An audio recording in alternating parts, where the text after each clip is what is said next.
Welcome back and good morning. How you doing, Yuba Sutter Counties? This is Nate Black, Sutter with County the radio voice. Sutter County Auditor Controller, and very pleased to be with you here this morning. Of course, I'm joining Andy, and Andy is your District 1 Supervisor, Yuba County. So you've got the Yuba Sutter hour going for the next hour. So I got to start this morning with first thanking all of our firefighters and the emergency personnel that support them and that support our citizenry up north that are battling many fires, and especially to our two fallen brothers that passed away over the last few days. So thank you to all of them. We're with you. We're thinking about you, and good luck, because from what I can tell from the various communications that I've been able to see from our Chief Shalowitz about the fires up north, like the Ferguson and the Carr fires, that anyway, they are for the record books. They're moving in ways that the firefighters haven't seen before. So anyway, we're all thinking about you, praying, and best of luck to everybody. So I want to talk, just to give a real quick brief kind of understanding as to what I'm doing here. Who am I? What am I doing? So I'm Nate Black. I'm Auditor Controller, as I said, Sutter County. This is an elected position. This is your fiscal eyes and ears. So I'm a numbers person. I'm a certified public accountant. I ran for office 4 years ago, and I ran again this year, and so I'm in my second term here with you all. And why do I come on the radio here in the mornings? Well, I come on in order to provide what I think is a fairly unique perspective about local government. I work daily. I'm a full-time employee, although elected by all the districts of Sutter County, but I'm a full-time employee. I go to work each day in government as your elected fiscal eyes and ears, and these observations that I have, the transactions, the activities that I encounter, these are the inside perspective that I want to bring to you all here on Saturday morning. So with that, I came to you all in Sutter County from Sacramento. I'm from Orangevale, which is a suburb of Sacramento. And I spent my 10 years after graduating from Cal Poly San Luis Obispo. I went into public accounting in the private sector and got my license, et cetera, serving my clients. And so that's the perspective that I wanted to bring and that I do bring to Sutter County. So with that, I want to give you all this inside perspective. And why? I want to bring you information that hasn't been out there, and that I want change. I want change as an individual, as a citizen of this nation, this country, as a citizen of this state and of Sutter County. I want to see change, and I want to see a more attentive government. I want it to be more attentive to our needs while also costing less. And that's the key, costing less. The biggest issue 4 years ago when I ran for office was by far the biggest issue being talked about, being considered in the media, in the local media, et cetera, was the pension issue, the pension debts. I think, Andy, that's why you brought me on this program initially, was you wanted me to be the pension guy. You wanted me to talk about those things to get the word out. Get the word out as factual rather than just merely their opinion of what happens, because, Benjamin Franklin said any fool can criticize, condemn, and complain, and most do.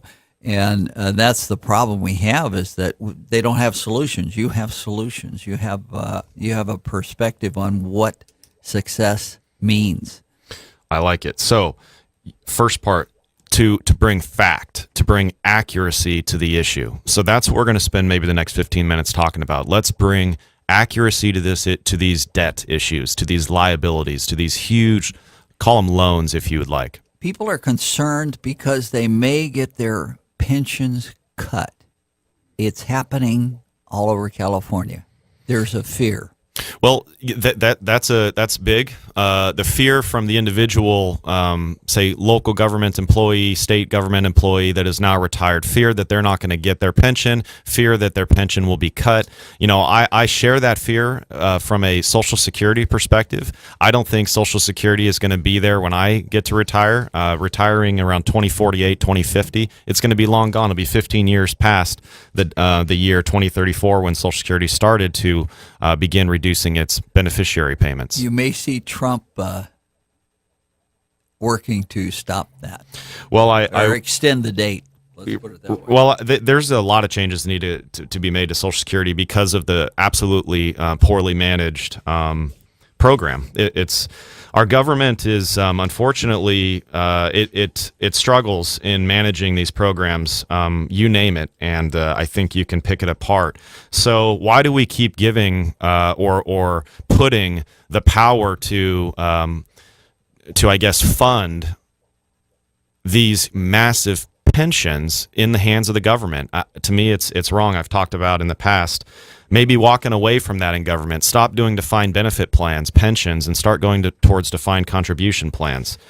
So anyways, that's kind of what we're going to talk about for the next few minutes. So let's describe accurately the issue.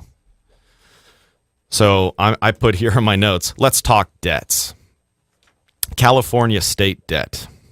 And this is already a couple of years old, but it was presented well, and I liked the way they brought together all the numbers. So let's talk about the California state pension debt from 2017 timeframe, but actually some of it's even from 2015 because of the delay in how these numbers come to be, because there's some technical artistry that has to go on in order to formulate these debts. So here's what it is. Our bonds, loans, and contractual debt. Bonds, loans, and contractual debt in the state of California, $426 billion. We add to that retiree medical, which is also called OPEB, Other Post-Employment Benefits. Again, this is state and local governments, adds another $150 billion. Then we haven't even talked about the state and local pension debts yet. When we add those, it comes in another $700 billion is added. So we had 426 of bond, loans, and contractual debt, about 148 to 150 billion of retiree medical, and then finally the last part was pension debt, and that's 713 billion. So all told, this article is stating that when you account for the Moody's increases to our pension debt, we're going to talk about that for a second. But anyway, all told, it's about $1.3 trillion of debt. So that's by far the largest debt at the state level in our country. So what happens on the pension debt, just to clarify that? So really, the state says our pension debt a couple of years ago was $258 billion, not $713, $258. But what Moody's does is when they analyze this, they said, well, we don't expect CalPERS is, and I'm using CalPERS here as the agency establishing the discount rate, but it actually is not just CalPERS. There's other jurisdictions like LA County and others that have their own 37 Act retirement systems. All of those are brought together in this number. Well, they're saying on average, those discount rates are between 7 and 7.5%. Those are too high. Moody's expects something closer to 4%. In fact, they did 4.5%. So anyways, when you take that into account, a 4.5% rate of return into the future, not a 7% on the money that CalPERS and other retirement agencies have. When they put that in the market, they're not going to get that 7 or 7.5% they expect over the next 10 to 20 years. They're going to get something closer to 4 to 5%. So when you assume the 4 to 5% rate of return, it balloons the debt up significantly and adds $455 billion to again, what Moody's is estimating. So again, we get to 1.3 trillion of debt. Then let's switch over to the federal government real quick. Federal government is, and I like to do this on this program. 2 weeks ago, the federal debt was at 21 trillion 194 billion. Today, it's estimated at 21 trillion 275 billion. So that's an $81 billion increase in just the last 14 days. This doesn't always occur like this. Go ahead. Most people have no idea what trillion, how many zeros there are in trillion. Yeah, it's a lot. And it's a lot. It's a lot. It's a lot. It's was it 12 Nine zeros, 1 comma and then 9 zeros is 1 billion. So 1 comma 12 zeros would be your trillion figure. Right. And people should actually write that out to get a perspective on that, because write $1 million down, which is 6 zeros, which is half the zeros of a trillion. Right. Yeah, 1 million times 1 million will get you to the trillion. So, the numbers, Andy, great point, are massive. They're so massive, it's hard to conceive of them. It's hard to even understand how we got here. And also, I think most people would say, yeah, Nate, we get it. You talk about debts a lot. You talk about debts. Where's the solutions? And I've heard that many, many times, that, people are so great about telling me that, yeah, Nate, good job, scaring us all, but where's your solutions? I've got solutions, folks. I've got solutions. I'm not saying I have them all, but I'm not your normal accountant that won't get creative. I like to be creative. I have to say that during my election, somebody brought me before a group of uneducated people who said, well, why don't we just get out of PERS? And you might write that down as a suggestion that people come up with that is just not possible. Yeah, it's not possible under our current situation. That is our current contract with PERS, and that PERS has with every employer. It allows for exit, but not if you want to keep your pension system in any way intact. In other words, Sutter County could walk away from CalPERS, probably. We'd have some issues, but we could walk away. We legally are able to do that if our board of supervisors wanted to do it. But the result would be something between, I'm guessing here, but it would be somewhere between 60 and 80% cut to everybody's pension. So everybody in Sutter County that is either currently working or is retired, the pension fund would be decimated, and I don't know, you'd get 20 to 40 cents on the dollar is what I'm saying. So in that way, Andy, it's totally it's completely out of the realm of possibility to do that, because we can't do that. We cannot do that to our pensioners and to our employees. That's not a moral result. So, no, it's not really an opportunity to take right now. The opportunity is actually more like we have to change. We have to change Sacramento slightly in order to change the CalPERS rules, and then leaving the CalPERS system is a possibility. But I don't know that will ever happen, and it's a very low probability, I think, that it will.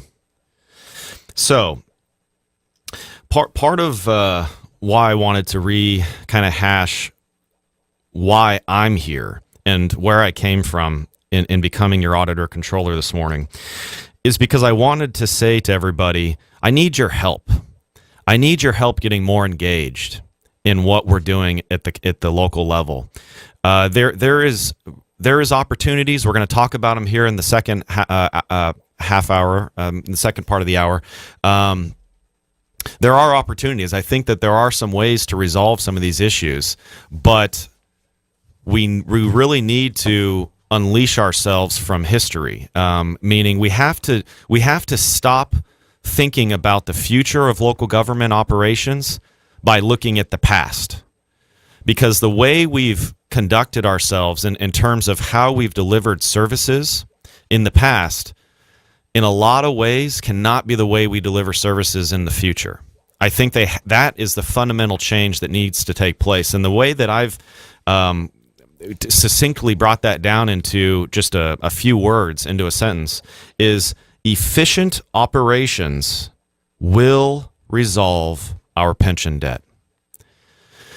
Meaning, the way to resolve our major fiscal challenges is not to look at the revenue side of our house, of our operations. So, in other words, short of a pretty significant tax increase, there really isn't a way to grow the economy and then that economy turn around and translate into higher tax revenues for the government. Remember, we in government land, we refer to all of your tax dollars as revenues, okay? Which probably takes a minute for you all to kind of understand what we're talking about, because we think of it as this positive thing, and I'm one of the few probably that when I say governmental or when I say tax revenues referring to income for the government, that's not something I'm jolly about, because it's necessary, right? We do need some form of taxation. We do need some amount of taxation, but I don't get jolly about thinking about ways to tax our constituency even more. You know, as a reminder, back in 1913, when the 16th Amendment came into being, that is the income tax amendment, and then also basically the Internal Revenue started in 1913, our income tax system. So not only the 16th Amendment, but the actual tax system itself. Our highest tax rate, marginal tax rate, was 7%. And that was only for income over $500,000. Translate $500,000 in today's money, that's about $11 million. So only folks that were making above $11 million in today's money would be subjected to that 7% highest marginal tax rate. Of course, that's laughable these days. The highest marginal tax rate's about 40. So, and I gotta throw kudos at Trump for his tax reform. Absolutely stellar, and I think it's been a major contributor. That is the tax reform that happened. I think it was back in December. That massive change, and really the most significant change there was the reduction. I mean, there's many, but to me the largest is taking that 35% corporate tax rate down to 21%, and that 14% drop in tax rate was just massive, because it unleashed the corporations in our country to start investing again, to start producing, and also to bonus out to their employees, to raise wages. That occurred, by the way. You'll recall back in December, a few companies immediately turned around and issued $1,000 bonuses to every single employee in the company, and we're talking thousands of employees, because they wanted to immediately, I guess, benefit those folks, since they were having such a huge benefit in reducing the corporate income taxes to be paid. So anyways, the point is I think we're taxed pretty well. And so when I look at the future, I'm looking at how do we do the same, how do we provide the same level of services to our constituency, but at a much more efficient and reasonable cost. So one of the ways that I've been thinking about this is people, administrators especially, they're going to say things, and I'm talking about governmental leaders, right? They're going to say things like, well, look, it's okay to take out debt on, for example, we're remodeling and going to have a lot of HHS services provided over at 850 Gray Avenue, and that's a project that I believe in, at least a project I believed in as we first started going down that path. I'm not sure today.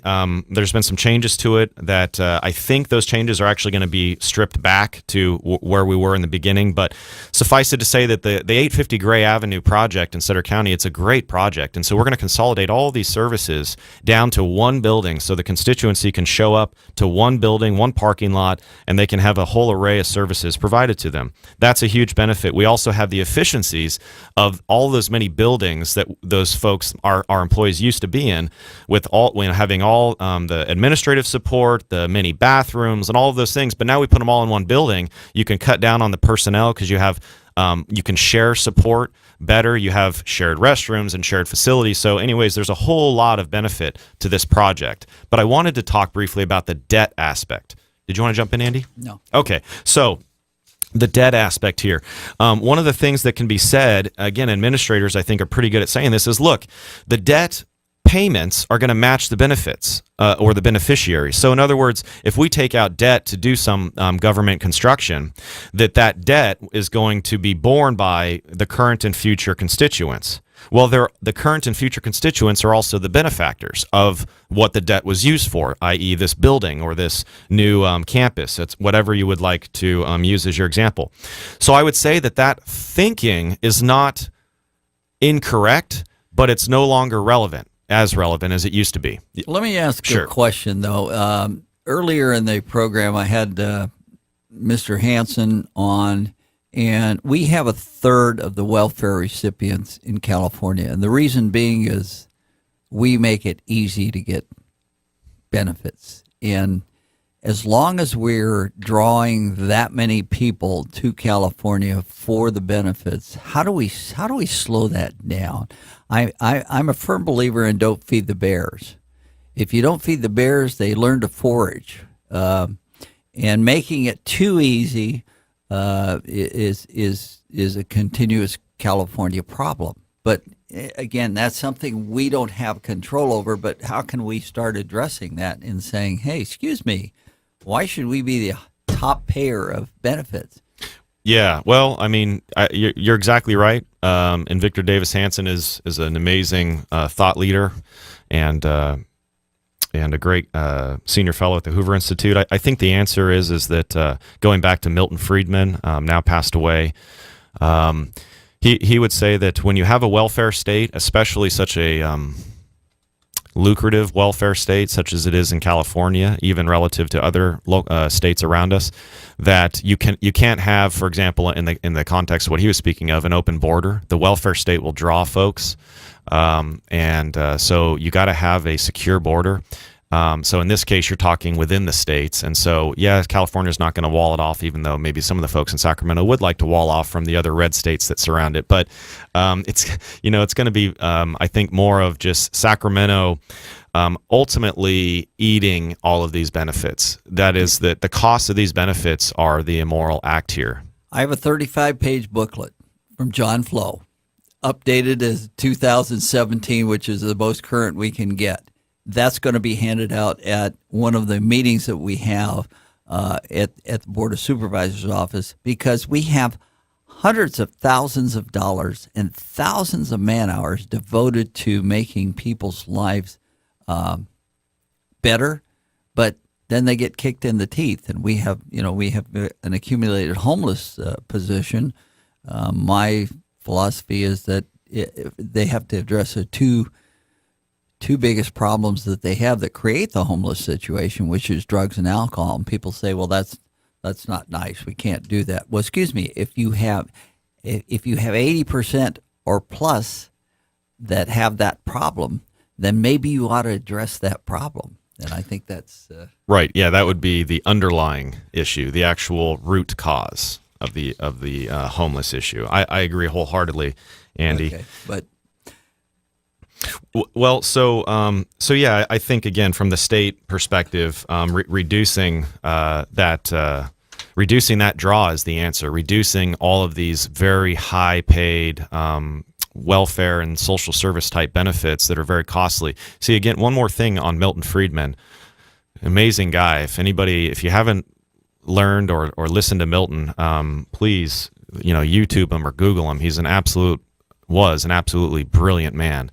And so anyways, one of the things he was arguing with a socialist, and honestly I can't remember exactly what it was about, but some kind of socialist perspective, and the socialist was arguing that, yeah, but how can you take away this benefit, or isn't that benefit a moral thing, that you're able to redistribute this wealth to these people? When did I adopt them?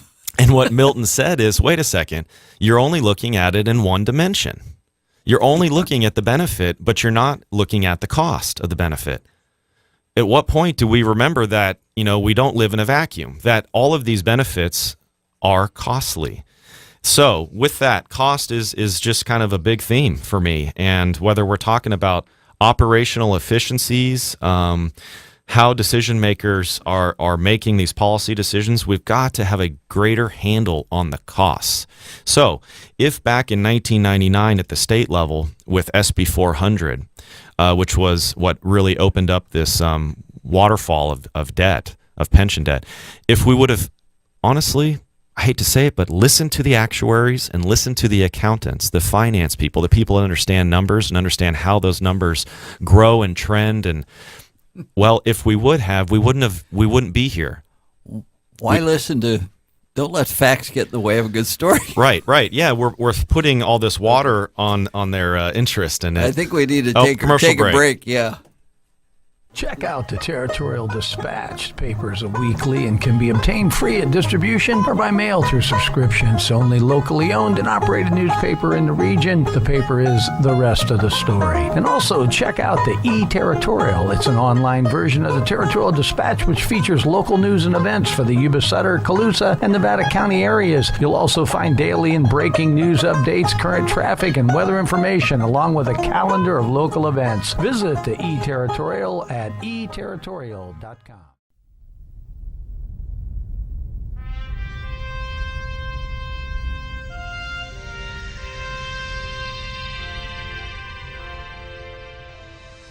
Welcome back. Welcome back. This is Nate Black, Sutter County Auditor Controller, with you this morning. So far, we've been talking about pension debts. We've been talking about general obligation debts and just debts in general.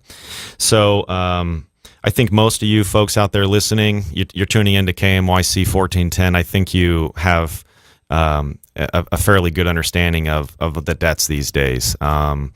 We are fiscal conservatives and we are not unaware of these things. So let's kind of move off of the discussion of the debt, factually and thoughtfully understanding what the debts are. We've done that quite a bit. Now let's talk about some of the solutions and some of the ways that we can actually get out from underneath these behemoths. So going forward, here in August, on the 13th, we have at 10 a.m. over at Edel Hall, which is behind the Sutter County Museum, run by our awesome director, Jessica Haugen. We, the Sutter County Board of Supervisors and department heads, are going to be over there talking about, for a special Board of Supervisors study session for the fiscal year 18-19 goals and priorities. So that was a little bit wordy, but basically I'm saying that in 2 weeks, we're going to be at Edel Hall discussing the 18-19 goals and priorities. So I think that's a great time to have this conversation, or for you as a constituent to have your voice be heard a little bit, so that the board and others can see that we really want to address this. We want to address these debts significantly. So with that, we need to ask for real change from our leaders. The longer we wait, the harder all of this will be to endure. That is, the less options and opportunities will be available to us the longer we wait. So, and even those that remain will be more costly. So recently I presented to our county board of supervisors, this would have been maybe almost 3 months ago, I did an update on the county's pension, and I did it with the assistant county administrator, Steve.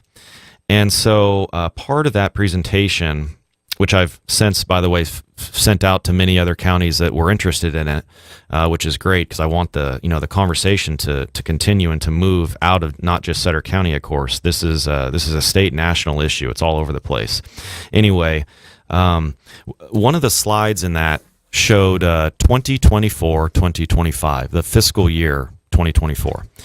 And it showed that our unfunded pension liability component of our payment that we make each year. So we pay CalPERS each year, and we pay for the normal cost, and then we also pay the debt. We pay a portion of that debt each year as well, kind of like a mortgage, but that doesn't work perfectly, that analogy of a mortgage, but it's kind of like that. So we're paying the unfunded pension liability down too, and that amount is escalating significantly. In fact, what I showed the board is that over the next 7 years, between now and 2024, we will have doubled our pension contribution required by CalPERS from Sutter County to CalPERS. Okay, meaning in numbers, we went from about $9 million in unfunded pension liability for 17-18, the year we just ended. That is more than doubling to about 19 million. So 9 to 19. We're adding 10 million to it. So that is a significant increase, and an increase that I'm struggling to understand how we make it through. In terms of percent growth, that is a 14% per year average growth rate every year for the next 7 years. So our already very expensive pension costs, meaning expensive relative to 10 years ago in the past, we're paying today a lot more than we were paying previously. But what I'm saying is the amount we're paying today is going to itself yet double again in 7 years. Actually more than double.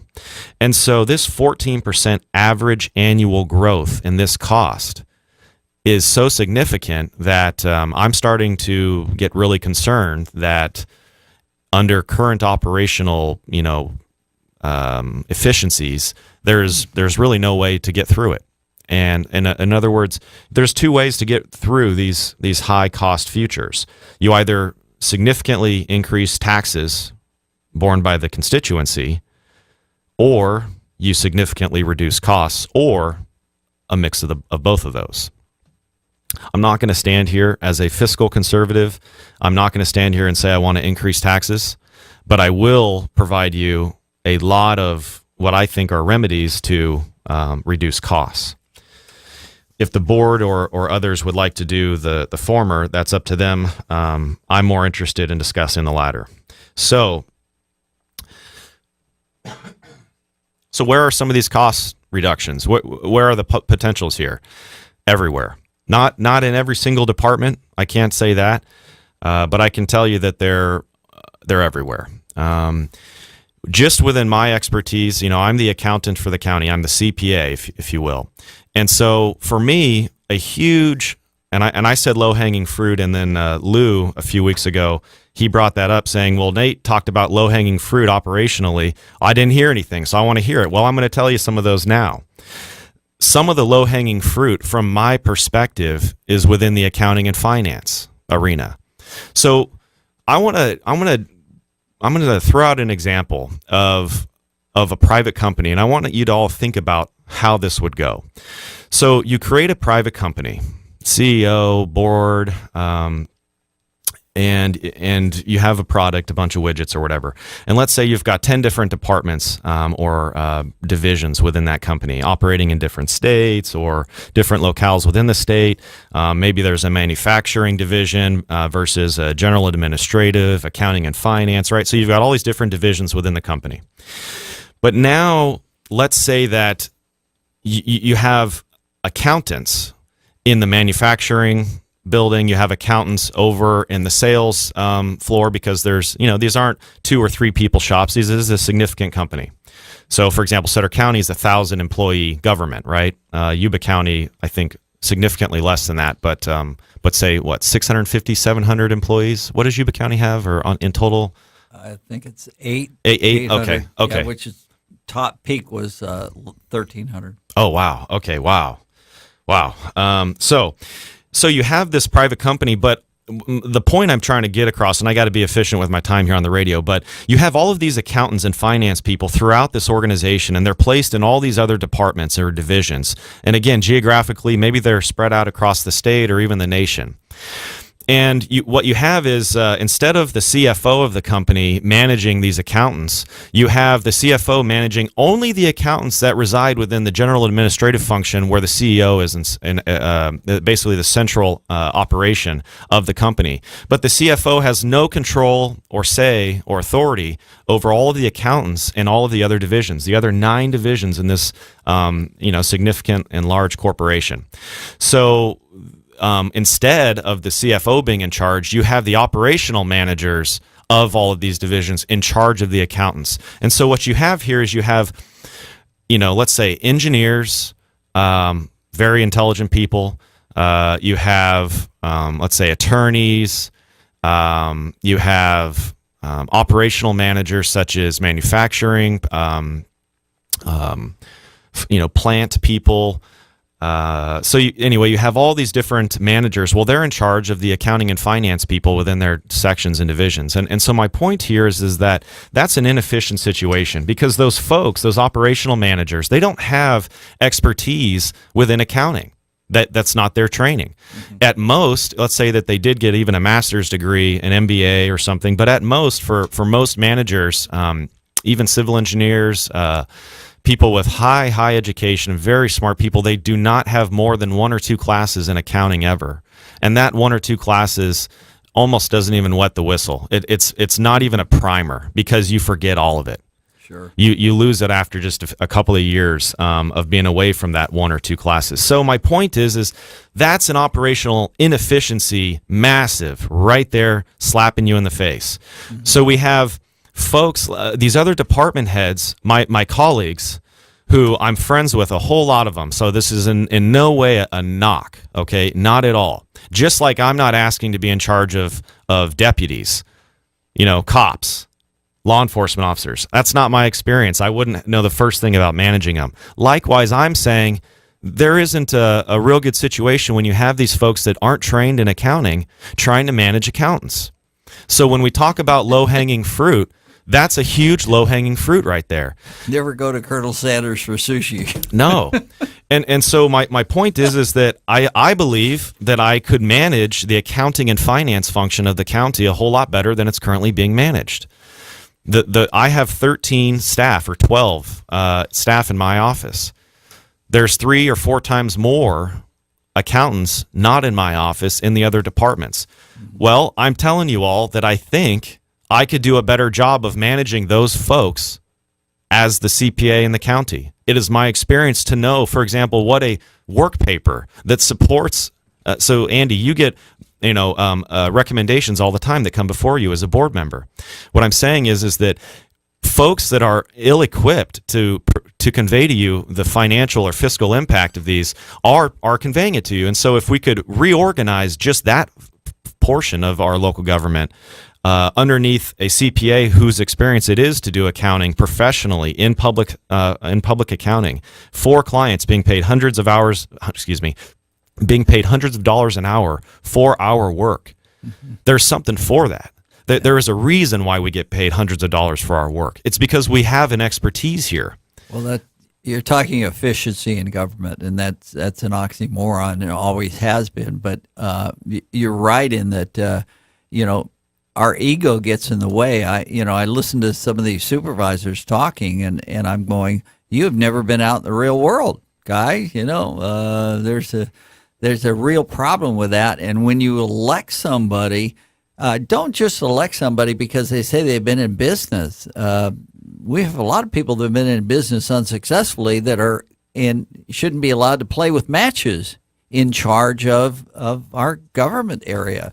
You have in SACOG, we said, if you want to be a chairperson of a committee, you have to be successful in whatever your county or employee is. If you're a supervisor, is your county bankrupt? Is your city bankrupt? Are you having massive problems? Because we don't need to bring problems into our organization. We work well enough. We make enough mistakes on our own, and I think that has to be something that happens in Sacramento because, right. We didn't get here overnight. We're not going to get out of it overnight. But you got to stop. If you're a deep hole, quit digging. Quit digging. So you know what? I'm going to give you an example of digging some more, making that hole a little deeper at the expense of our taxpayers. So. Vacancy Review Committee. I want to talk about a specific issue that occurred in Sutter County, and I'm not going to use any names or any even departments or anything like that because it's not about any kind of personal issue or anything like that. This is about changing this place for the better, making an environment where efficiency matters, where the word accountability matters massively. You want to really change government, you got to bring accountability. We need accountability. We need department heads that are being held accountable for their actions and or inactions.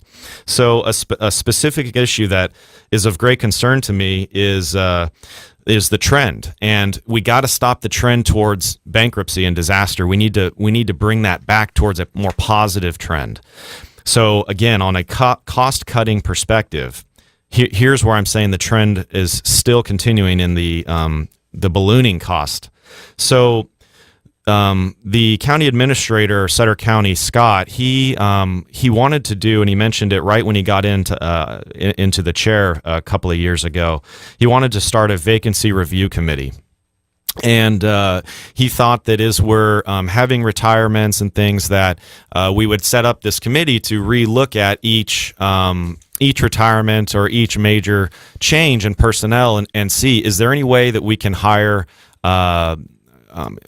somebody at a less costly position, or is there a possibility to even remove that position in general if there's a way to mitigate and to put those responsibilities elsewhere, or to automate, right? Things like that. So this committee was going to do that. Well, it didn't ever get off the ground. It never got formed until I went back to the CAO 6 months later and I said, hey, I'd really like to see this committee get off the ground. I have a real passion for reviewing these things because we need to get more efficient. And I reminded him that he mentioned me when formulating this again, right when he came here, that I would be a participant on this committee. So I said, hey, I'd like to see that committee begin. Again, 6 months later, I'd like to see that committee begin, and also I'd like to be on it. So he said, great, let's do it, and let's get it together. Okay, so we started. Our very first issue was we looked at a finance position. And so this is like my bread and butter, right?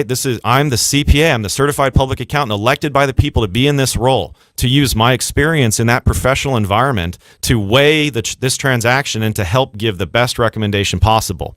So we met on it. We met on it again. And the issue here was the fiscal person, this finance person, or I should say the finance position.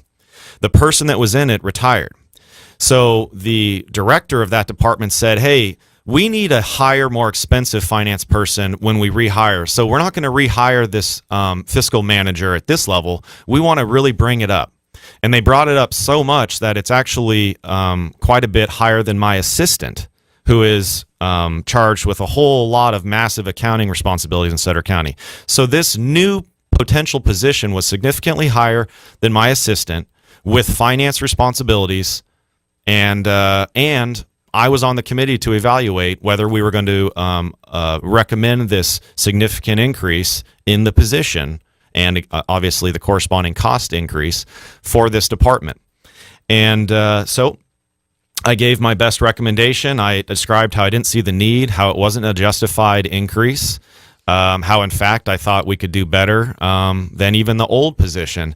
But your Sutter County CPA, certified public accountant, elected by the people, I was completely dismissed in that this went forward anyway. So the first major personnel vacancy review committee activity that we did, we gave a huge promotion to this position.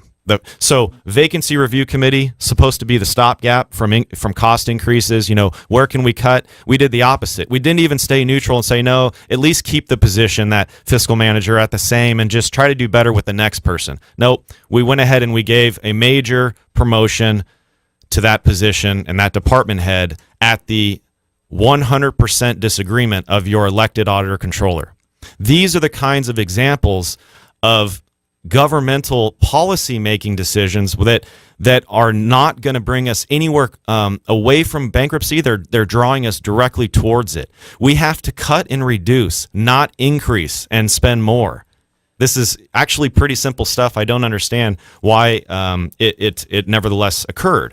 So that's where I get frustrated, folks. That's where I'm saying, hey, please come out to your next supervisor 1819 priorities meeting. They're establishing their priorities. Come make your voice be heard. Tell them you want to see cost reductions. You want to see efficiencies.